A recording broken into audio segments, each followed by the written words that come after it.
The morning sun cast long shadows across the cobblestones of Westminster, as thousands of spectators lined the streets for the annual Trooping the Color ceremony. Among the crowd stood Margaret Thompson, a wealthy businesswoman from Surrey who believed the world should bend to her every whim. At 52 years old, Margaret had spent decades using her family's fortune to get exactly what she wanted, when she wanted it. Today would be no different, or so she thought. Margaret had arrived at the parade route at dawn, determined to secure the perfect viewing spot for photographs.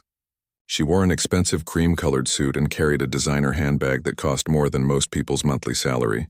Her perfectly styled blonde hair was protected by a wide-brimmed hat adorned with feathers, and her manicured fingers gripped a professional camera worth thousands of pounds. The problem began when other spectators started filling in around her chosen spot. Margaret had positioned herself directly behind the barriers, expecting to maintain an unobstructed view throughout the entire ceremony. However, as the crowd grew thicker, families with children began settling in nearby areas. The sight of ordinary people daring to share her space triggered something dark within Margaret's entitled personality. "Excuse me," she snapped at a young mother holding a toddler. "I was here first. You need to move somewhere else." The mother, Sarah Jenkins, looked confused and politely explained that the street was public space, and everyone was welcome to watch the parade. This response only fueled Margaret's rage. She began raising her voice, demanding that security remove the peasants from her vicinity. A nearby police officer approached after hearing the commotion. Constable David Mills had been working crowd control for over 15 years and recognized the signs of a difficult situation brewing. He calmly explained to Margaret that the viewing areas were first come, first served, and everyone had equal rights to watch the ceremony. Margaret's face turned red with indignation as she realized her wealth and status meant nothing in this moment. As the morning progressed, the crowd continued to swell. Margaret's frustration reached new heights when a group of tourists began taking selfies near her position.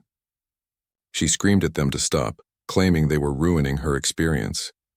Her behavior became increasingly erratic, and several families moved away to avoid confrontation. This only seemed to encourage Margaret, who interpreted their departure as a victory. The sound of military bands in the distance signaled the approaching parade. Margaret repositioned herself aggressively, shoving past an elderly gentleman who had been standing peacefully beside her. The man stumbled but was caught by his grandson, who gave Margaret a disapproving look. She responded by declaring that she had paid good money to be there and wouldn't tolerate any interference from common people.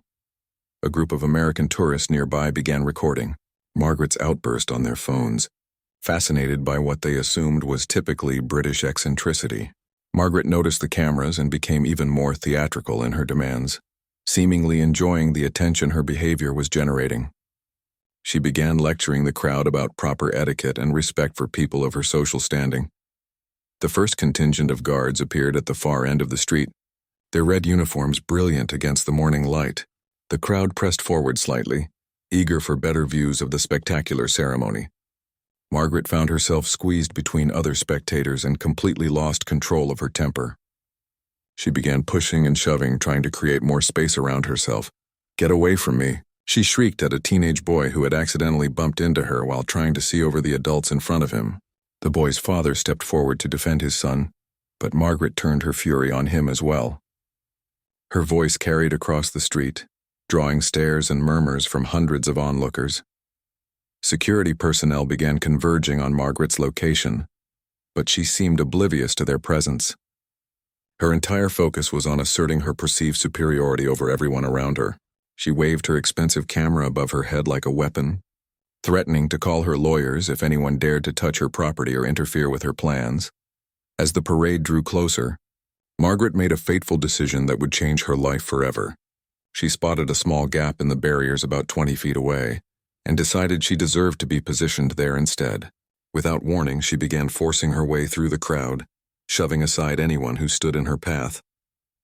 Children cried as she pushed past their parents, and elderly spectators struggled to maintain their balance against her aggressive advance. The situation spiraled completely out of control when Margaret reached the barrier. The guards were now visible approaching their section of the parade route, their ceremonial uniforms immaculate and their bearing dignified. Margaret climbed onto the metal barrier, her expensive shoes slipping slightly on the narrow rail, and began screaming demands at the passing soldiers. "You there," she shouted at the approaching guards. "I demand you stop and pose for photographs." "I've paid good money to be here." Her voice echoed off the surrounding buildings, causing the entire crowd to turn and stare in disbelief. The guards maintained their professional composure and continued their measured march, trained to ignore distractions during ceremonial duties. Margaret's face contorted with rage at being ignored. In her twisted worldview, the guards' professionalism was a personal insult that demanded immediate correction. She began waving her arms frantically and screaming even louder, completely oblivious to the hundreds of phones now recording her meltdown. The stage was set for a confrontation that would shock the nation and teach Margaret Thompson a lesson she would never forget. Margaret's shouting reached a fever pitch as the first line of Coldstream guards approached her section of the route. These were elite soldiers, trained to maintain perfect discipline regardless of circumstances, their bearskin hats towering above their red tunics as they marched in flawless formation. Their polished boots struck the pavement in perfect unison, creating a rhythmic sound that had echoed through London's streets for centuries. Guard James Morrison, 26 years old and a veteran of 3 tours in Afghanistan, was positioned on the outside edge of the formation closest to Margaret's location. He had been selected for ceremonial duties based on his exemplary record and unshakable composure under pressure. Nothing in his military training, however, had prepared him for what was about to unfold on this seemingly ordinary parade day. Margaret's behavior became increasingly desperate as the guards refused to acknowledge her presence. In her warped perception, their professional conduct was a deliberate slight that demanded immediate correction. She began jumping up and down on the barrier, her expensive hat flying off her head and landing in the crowd behind her. Her perfectly styled hair came undone, and her cream-colored suit began showing signs of perspiration and wrinkles. "I said stop," Margaret screamed, her voice cracking with the strain. "Do you know who I am? My family has connections to Parliament. You cannot ignore me like this." The crowd around her watched in stunned silence, unable to believe what they were witnessing. Parents covered their children's eyes, while tourists continued recording what they assumed was some sort of performance art. The guards maintained their steady advance, their faces masks of professional indifference. Their training had taught them to ignore all distractions during ceremonial duties, whether from weather, fatigue, or unruly spectators. They had dealt with everything from fainting civilians to protesters, but Margaret's level of entitlement was unprecedented in their collective experience. As Guard Morrison drew directly parallel to Margaret's position, she made her most catastrophic decision yet. Driven by pure rage at being ignored, she suddenly lunged forward from the barrier, reaching out to grab his rifle. Her manicured fingernails scraped against the polished metal as she attempted to force him to stop and pay attention to her demands. The moment Margaret's hands made contact with the guard's weapon, everything changed.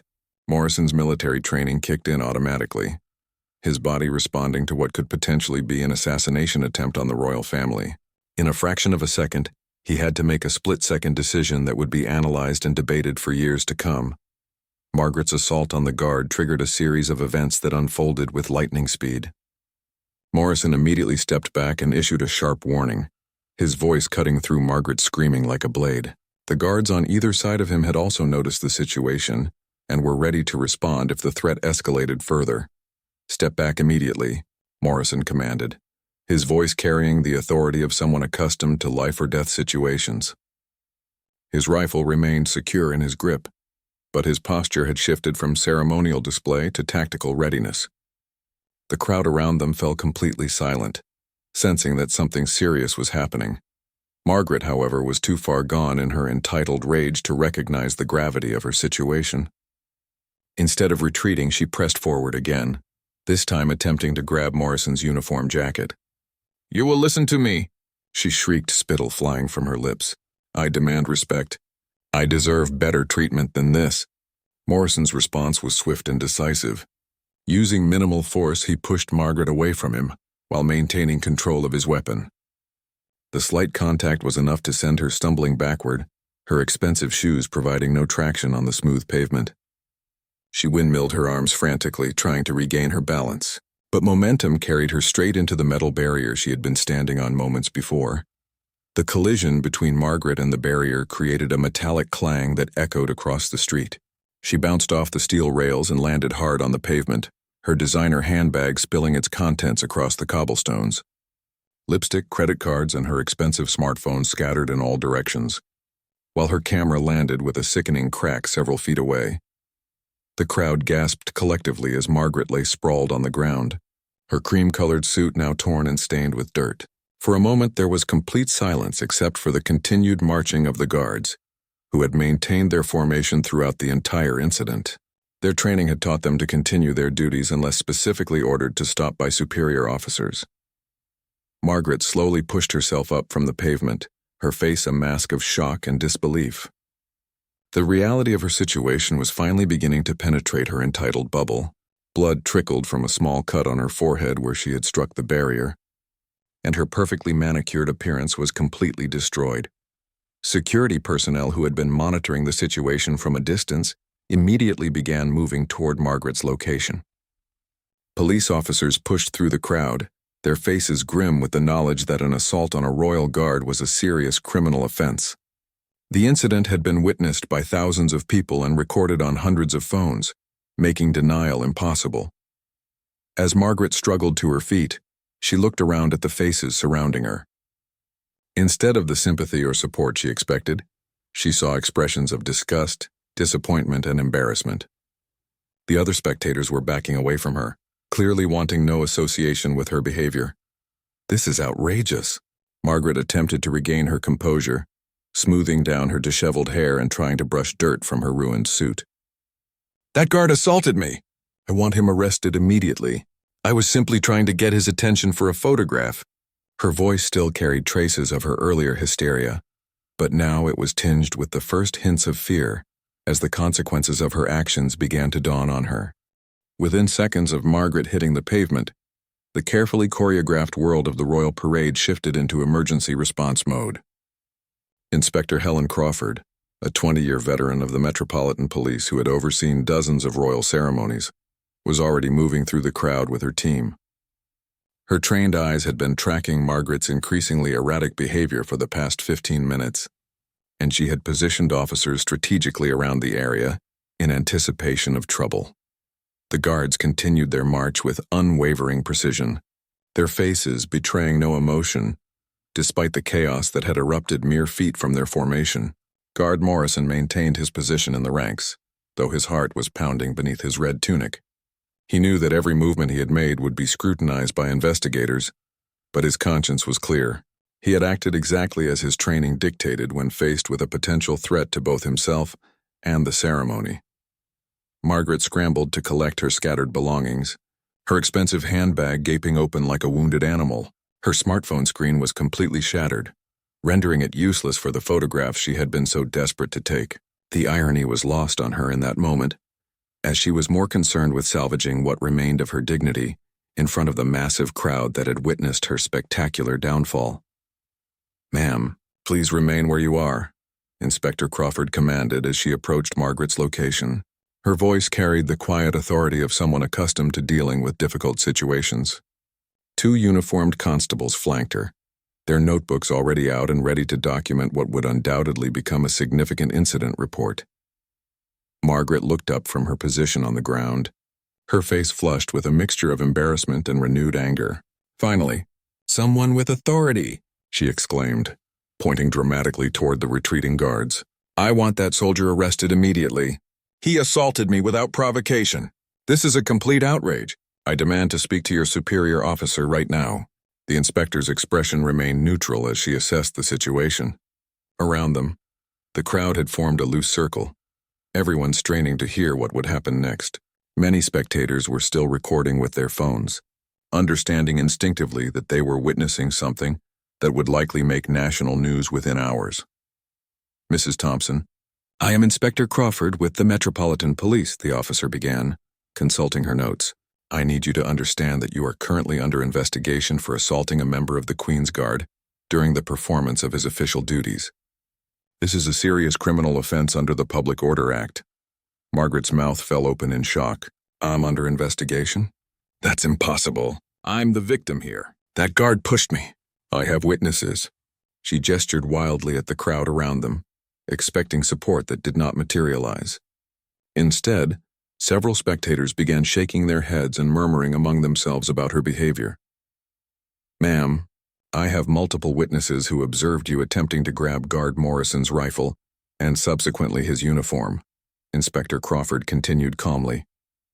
"We also have extensive video evidence from both security cameras and civilian devices. You will need to come with us for questioning once we've completed the preliminary investigation here." The reality of her situation was finally beginning to penetrate Margaret's entitled bubble. She looked around desperately, searching for someone who might support her version of events. Instead, she met the disapproving gazes of hundreds of people who had watched her meltdown with growing disgust. A young mother nearby was comforting her crying toddler, while an elderly gentleman shook his head sadly at the spectacle.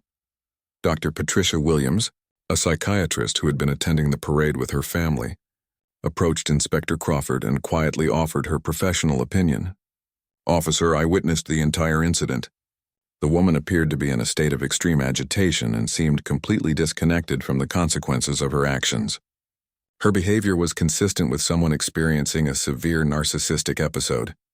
Margaret overheard the psychiatrist's assessment and flew into another rage. "How dare you diagnose me? I don't need a psychiatrist. I need justice. This entire situation is discrimination against people of wealth and status. You're all jealous of my success." Her voice reached another crescendo, causing several nearby children to burst into tears. The crowd's mood had shifted dramatically from initial shock to outright hostility toward Margaret. Voices began rising from various sections of spectators, expressing their disgust at her behavior and their support for the guards. An elderly veteran stepped forward, his chest decorated with service medals, and spoke directly to Inspector Crawford. "Officer, I served in the Royal Navy for 30 years, and I've never seen such disrespectful behavior toward our military personnel," he declared, his voice shaking with emotion. That young guard showed remarkable restraint in dealing with this woman's attack. "In my day, such behavior would have resulted in immediate imprisonment." Margaret's face contorted with fury at the veteran's words. "Attack? I didn't attack anyone. I was simply trying to get a photograph." "Everyone is overreacting. This is all being blown completely out of proportion." She attempted to stand up fully but wobbled slightly, still affected by her collision with the barrier. Inspector Crawford made a decision that would prove to be a turning point in the entire incident. Instead of immediately arresting Margaret, she decided to give her one final opportunity to understand the gravity of her situation. "Mrs. Thompson, I'm going to explain exactly what happened here today, and then you're going to have a choice to make." The inspector's tone became more serious as she addressed not only Margaret, but the gathered crowd. "What we witnessed today was an unprovoked assault on a member of Her Majesty's Guard during the performance of his ceremonial duties. The guard in question showed remarkable professionalism and restraint when faced with a clear threat to both his safety and the security of the royal ceremony." Margaret opened her mouth to protest, but Inspector Crawford held up her hand for silence. "The consequences of your actions today extend far beyond just legal troubles, Mrs. Thompson. Your behavior has been recorded and witnessed by thousands of people.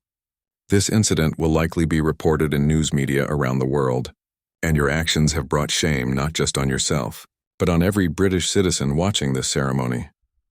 The crowd around them had grown larger as word of the incident spread through the parade route. People were abandoning their viewing positions to witness what had become a more dramatic spectacle than the ceremony itself. Margaret found herself at the center of a growing circle of disapproving faces, all of them united in their disgust at her behavior.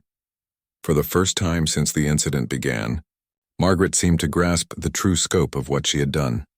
The color drained from her face as she looked around at the hundreds of phones pointed in her direction, all of them capturing her humiliation for posterity. Her legs felt weak as the full weight of her actions finally struck home. The silence that followed Inspector Crawford's words was deafening.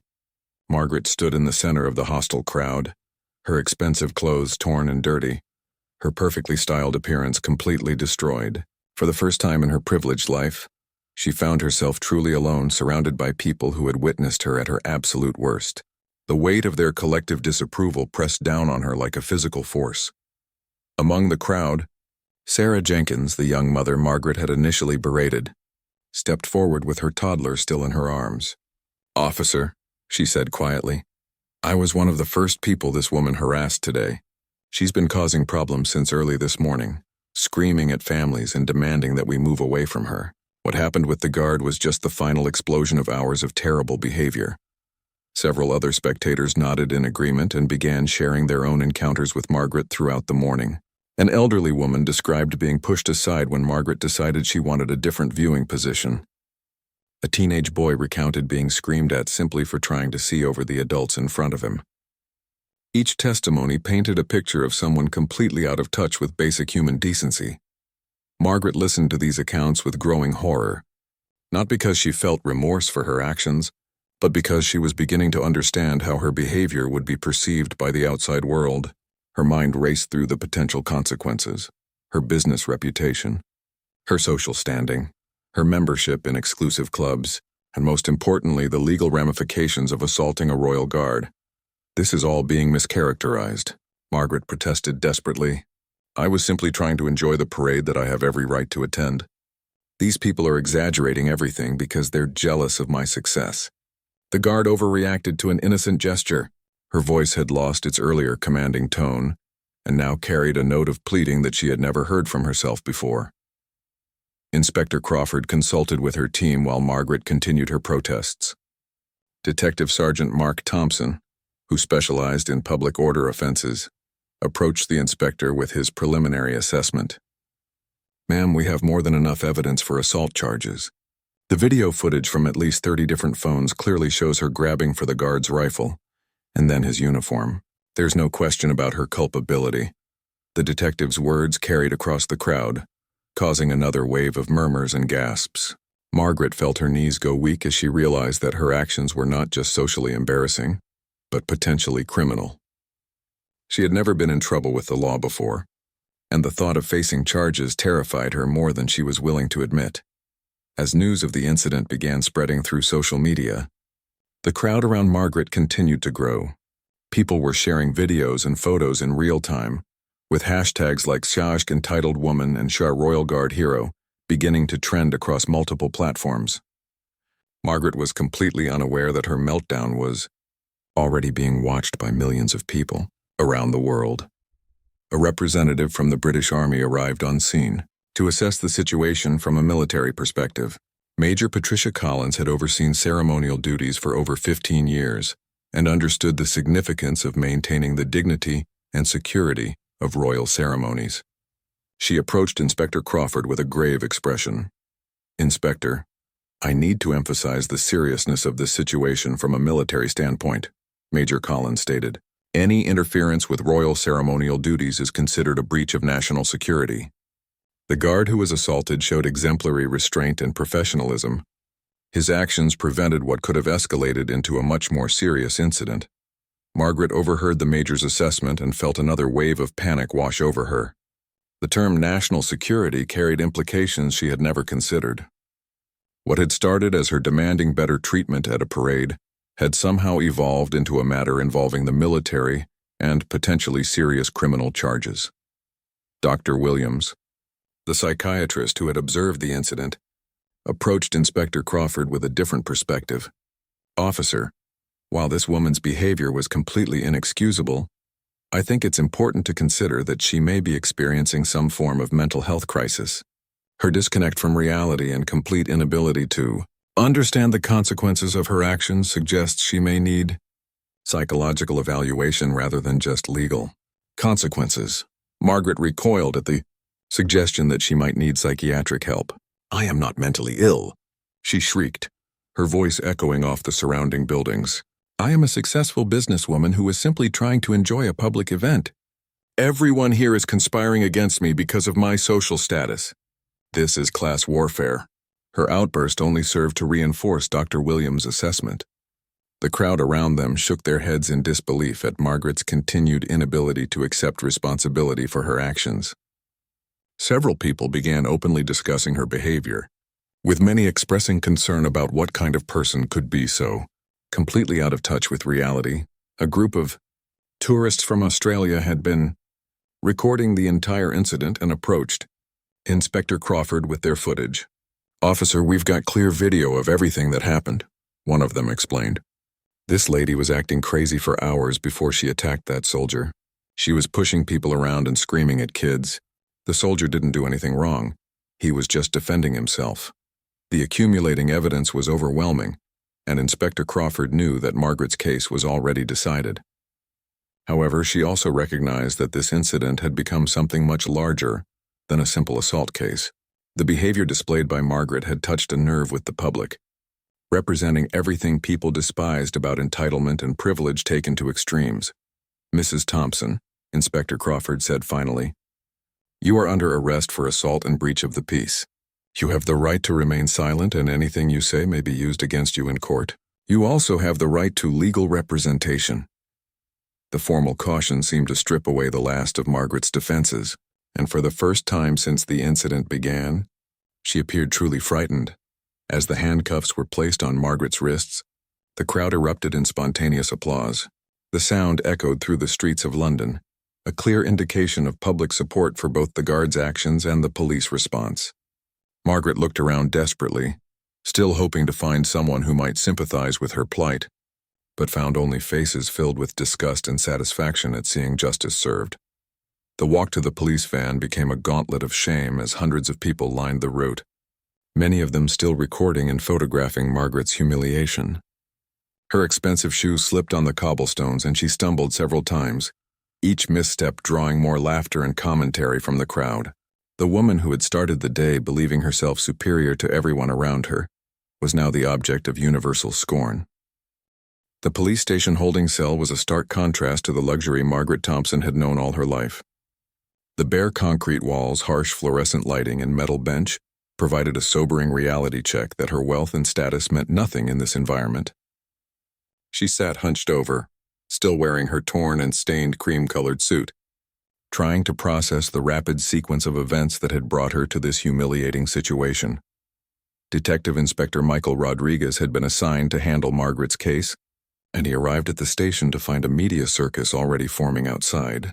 News vans from major television networks were setting up equipment, and reporters were interviewing witnesses who had followed the story from the parade route. The incident had exploded across social media platforms, with millions of views and thousands of comments condemning Margaret's behavior. Margaret's first phone call was to her high-powered attorney, Charles Whitfield, a man accustomed to handling the legal troubles of wealthy clients. However, when she explained the situation to him through the jail phone, his usual confidence wavered significantly. "Margaret, are you telling me you physically assaulted a royal guard during a public ceremony? And this was all recorded by multiple cameras?" "Charles, you have to understand, I was simply trying to get his attention for a photograph," Margaret pleaded, her voice cracking with desperation. "He overreacted completely. I barely touched him. This is all being blown out of proportion because of class prejudice." She could hear her attorney's heavy sigh through the phone line, and his silence spoke volumes about the gravity of her situation. Meanwhile, Guard James Morrison was being debriefed by his commanding officers at Wellington Barracks. Colonel Elizabeth Hayes, the regiment's commanding officer, had reviewed the multiple video angles of the incident and was impressed by Morrison's restraint and professionalism. "Guard Morrison, you handled an extremely difficult situation exactly as your training dictated. The woman posed a clear threat to both your safety and the security of the ceremony, and your response was measured and appropriate." The military's swift defense of Morrison's actions stood in stark contrast to the public's reaction to Margaret's behavior. Social media platforms were flooded with messages of support for the guard, with many users praising his professionalism in the face of Margaret's aggressive assault. Veterans organizations issued statements condemning Margaret's actions and supporting Morrison, while members of Parliament began calling for stronger penalties for interference with military ceremonies. Back in her cell, Margaret was slowly beginning to comprehend the scope of her predicament. A police constable brought her a newspaper that featured her photograph on the front page, under the headline entitled "Woman Attacks Royal Guard." The article detailed her behavior throughout the morning and included quotes from multiple witnesses describing her aggressive conduct. Seeing her actions laid out in print was a devastating blow to her self-image. Dr. Sarah Mitchell, a forensic psychiatrist, was called in to evaluate Margaret's mental state for the court proceedings. During their initial interview, Dr. Mitchell was struck by Margaret's complete inability to accept responsibility for her actions. "Mrs. Thompson, can you help me understand why you felt it was appropriate to grab a soldier's weapon during a royal ceremony?" Margaret's response was immediate and defensive. "I didn't grab his weapon. I was simply trying to get his attention. Everyone is making this sound much worse than it actually was. The guard was rude for ignoring me when I was speaking to him. I deserve basic courtesy and respect." Her complete disconnect from reality was evident to the experienced psychiatrist, who made detailed notes about Margaret's narcissistic behavior patterns.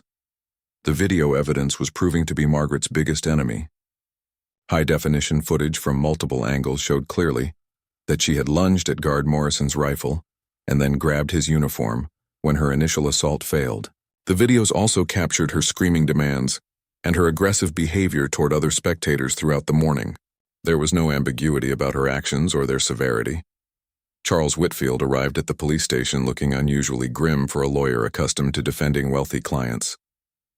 He had spent the afternoon reviewing the evidence and consulting with other legal experts, and the consensus was unanimous. Margaret's case was indefensible. The video evidence was overwhelming, the witnesses were credible, and public opinion was entirely against her. "Margaret, I need you to understand something very clearly," Whitfield explained during their meeting in the consultation room. "This is not a case we can win. The evidence against you is overwhelming, and the public sympathy is entirely with the guard. Our only option is to negotiate a plea bargain and hope for leniency from the court." Margaret stared at her attorney in shock. Throughout her life, money and influence had always been able to solve her problems, but she was beginning to realize that some situations could not be bought or negotiated away. The legal system, unlike the luxury stores and exclusive clubs she was accustomed to, did not recognize her perceived superiority. The news coverage was relentless and universally negative. Television pundits dissected Margaret's behavior, psychologists analyzed her entitled mindset, and social commentators used her actions as an example of everything wrong with privilege and wealth inequality. Her business associates began distancing themselves from her, and several exclusive clubs where she held membership started reviewing her status. Margaret's family was also dealing with the fallout from her actions. Her adult children, who had grown up enjoying the benefits of their mother's wealth, were mortified by the global attention her behavior had attracted. Her daughter called the jail, crying as she explained how she was being harassed at work because of her mother's actions. "Mom, how could you do this? Everyone is talking about our family now, and it's all terrible things." The psychological evaluation ordered by the court revealed troubling patterns in Margaret's personality. Dr. Mitchell's report detailed a severe narcissistic personality disorder combined with an complete inability to empathize with others. The psychiatrist noted that Margaret showed no genuine remorse for her actions, only anger at being caught and punished. As Margaret spent her second night in custody, she finally began to grasp the life-changing consequences of her moment of entitled rage. Her business reputation was in ruins, her social standing had evaporated, and she was facing serious criminal charges that could result in imprisonment. The woman who had started that morning believing herself superior to everyone around her was now the most hated person in Britain. The preliminary hearing was scheduled for the following morning, and Whitfield had warned Margaret that the courtroom would likely be packed with media and members of the public eager to see justice served. The thought of facing such public scrutiny while in handcuffs and prison clothing was almost more than Margaret could bear. For the first time in her privileged life, she was truly powerless, and the world was watching her fall from grace with undisguised satisfaction. The courtroom was packed beyond capacity on the morning of Margaret Thompson's hearing. Members of the public had queued outside since dawn, hoping to witness the proceedings that had captured international attention. Judge Patricia Harrington, known for her no-nonsense approach to justice, called for order as Margaret was led into the dock wearing prison-issued clothing that was a far cry from her usual designer attire. Margaret's appearance shocked those who had known her before the incident. Gone was the confident, imperious woman who had terrorized service workers and demanded special treatment wherever she went. In her place stood a broken figure, her unwashed hair hanging limply around her face, her skin pale from sleepless nights in custody. The transformation was so complete that some observers barely recognized her. Charles Whitfield stood to address the court, his usual eloquence somewhat diminished by the hopelessness of his client's case. Your Honor, my client deeply regrets the events of that morning and wishes to express her sincere apologies to Guard Morrison, the royal family, and the British public for her inexcusable behavior. Margaret fidgeted uncomfortably as her attorney spoke words she had never actually expressed herself. The prosecution, led by Crown Prosecutor David Sterling, painted a devastating picture of Margaret's actions and their broader implications. Your Honor, the defendant's assault on Guard Morrison was not an isolated moment of poor judgment, but rather the culmination of hours of aggressive, entitled behavior that terrorized families and disrupted a cherished national ceremony. Her actions represent a fundamental disrespect for our military, our traditions, and our society. Guard Morrison took the witness stand with the same dignity and composure he had shown during the actual incident. His testimony was measured and professional as he described the events from his perspective. Your Honor, I felt genuine concern for the safety of both myself and the other participants in the ceremony when the defendant grabbed my rifle. Her behavior was completely unpredictable, and I had to assume she might pose a continued threat. The court heard testimony from numerous witnesses who had observed Margaret's behavior throughout the morning. Sarah Jenkins, the young mother Margaret had initially harassed, spoke emotionally about how the incident had frightened her toddler and ruined what should have been a joyful family experience. The elderly veteran who had been pushed by Margaret described feeling personally insulted by her disrespect toward the military ceremony. Dr. Mitchell's psychiatric evaluation was read into the record, providing clinical context for Margaret's behavior. The report detailed severe narcissistic personality disorder and a complete inability to recognize the rights and feelings of others. The defendant shows no genuine remorse for her actions, Dr. Mitchell had written. Her primary concern appears to be the consequences to herself, rather than the harm she caused to others. When given the opportunity to address the court, Margaret rose unsteadily to her feet. Her attorney had coached her extensively on what to say, but as she looked out at the packed courtroom filled with hostile faces, her carefully rehearsed words abandoned her. Instead, her old entitlement bubbled to the surface one final time. Your Honor, I want everyone to understand that I never intended for things to go so far, she began, her voice shaking. I was simply trying to enjoy a public event that I had every right to attend. The guard could have easily stopped for one photograph and none of this would have happened. I've been made into a scapegoat because of my social position, and the media has blown everything completely out of proportion. The courtroom erupted in angry murmurs as Margaret's words revealed that she still fundamentally failed to understand the gravity of her actions. Judge Harrington banged her gavel sharply, calling for order, but the damage was done. Margaret had just demonstrated to everyone present that she remained completely unrepentant and unchanged by her experience. Judge Harrington's sentencing was swift and decisive. Mrs. Thompson, your actions on that morning were not merely criminal. They were an assault on the very fabric of our society. Your behavior demonstrated a level of entitlement and disregard for others that is truly shocking. You have shown no genuine remorse, and your statement to this court today confirms that you still do not understand the seriousness of your crimes. The judge continued with mounting intensity.